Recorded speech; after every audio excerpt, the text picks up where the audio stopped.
Greetings and welcome everyone to Views from the Center. I'm your host, Ryan Brinker. If you're thinking to yourself, wow, the audio quality of this podcast is significantly better than last time, that's because it is. I finally got some much needed equipment and now I'm somewhat closer to professional quality sound. I'm pretty excited and I hope you are too. It took me some time to figure out what I wanted to discuss for our first week of regular programming. I didn't really want to dive straight into controversy right off the bat, and I figured that some of my listeners could still use a sort of introduction into my political views.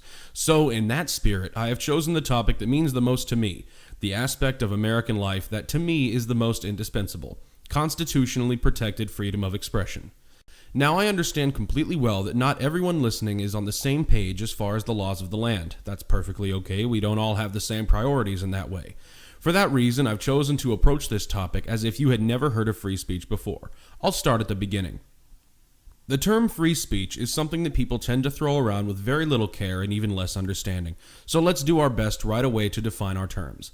Free speech refers to our constitutional right as American citizens to express ourselves through the written or spoken word, through symbolic action and demonstration, through clothing, through the press, etc. We didn't start out with all these protections. Some of them had to be added and or clarified through subsequent Supreme Court cases throughout the year, but they are the freedoms we enjoy now. Simply put, you as an American citizen have the right to express your ideas freely without fear of the government punishing you for it. That's it. While that might not seem like a huge deal when it's put that way, I posit that it's the single most important aspect of any democracy. I'll explain why in a little bit. First, however, I'd like to explain what free speech is not. Free speech does not give you the right to say whatever you want without consequences. Refer back to my simple explanation from earlier. You have the right to express yourself without fear of government intervention. This does not mean that you can't be fired from a job for saying the wrong thing, be banned from a private institution, or be generally disliked for your ideas. The First Amendment applies only to government intervention. The owners of private institutions, like places of employment, movie theaters, people's homes, etc., have every right to limit the speech within their property. The First Amendment cannot protect you if you're not in a public space. However, when you are in a public space, the free range of human expression is yours, within reason.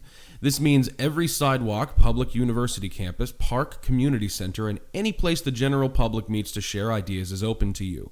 If you have a belief and you hold it so strongly that you feel it must be shared for the benefit of others, go find yourself a milk crate, head out to the sidewalk, turn it over, stand on it, and start preaching. That is your right as an American citizen. That sounds great, and frankly, it is great, but there's a catch.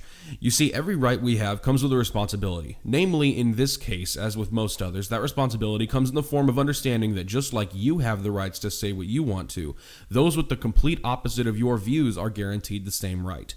This is the part that seems difficult to understand for a large portion of the population. Here's the scenario.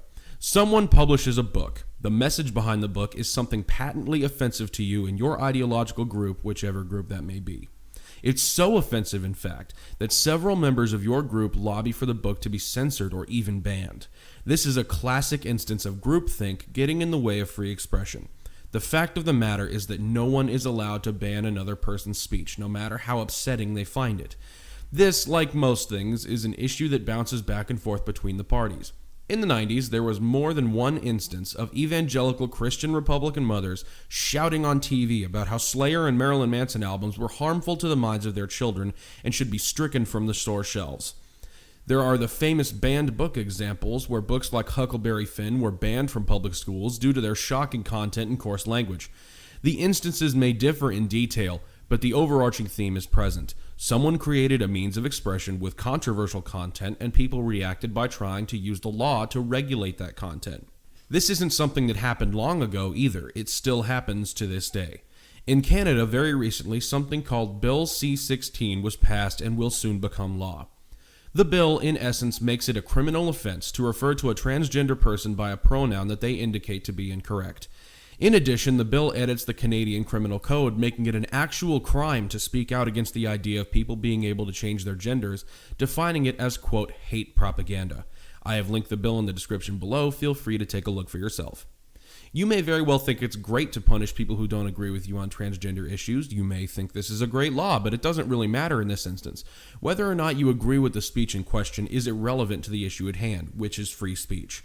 The Canadian Parliament has now made it clear that they are able to declare what speech is okay and what speech is not okay. If you're not sure why that's a big deal, I would direct you to read George Orwell's 1984 or Ray Bradbury's Fahrenheit 451. Simply put, in this instance, Canada's leaders have decided that if you think like they think, your speech has the full protection of the law, and if you don't, it doesn't. I want to be sure to clarify something here because I know for a fact that a large portion of those listening to this would probably be in favor of any law that seems to protect LGBT interests, and I'm not even saying you're wrong to think that way. But I do mean to say that we must consider what this bill proposes to do. It states, in essence, that they are willing to sacrifice their protected speech in order to protect the feelings of a small part of their population. That is the exact kind of thinking that leads to the downfall of free societies. That may seem like an exaggeration, but not when you consider this. Democracy cannot exist without free speech, and free speech cannot exist without democracy. The two features of society are inseparable. How can you make informed decisions that affect the way of life both for you and the rest of the country, as we often are asked to do as citizens of a democracy, without being able to openly, seriously, and without limits discuss the entirety of each issue? Again, to use the example of Canada, if there is a future debate about regulation involving transgender citizens, there is an entire argument that has now been made illegal by the government. If you say the wrong thing, you can go to jail. I shouldn't have to explain how scary that is. This is the sad fact of life when it comes to free speech. It's often very difficult to side with the law. Personally, I think it's extremely hurtful to knowingly misgender someone. I think it's extremely hurtful to protest a church or a school or a funeral in the case of the Phelps family. There's plenty of speech that is exceptionally hurtful. However, hurtful, unpopular speech must be protected. Free speech is meaningless unless it is freedom for unpopular speech.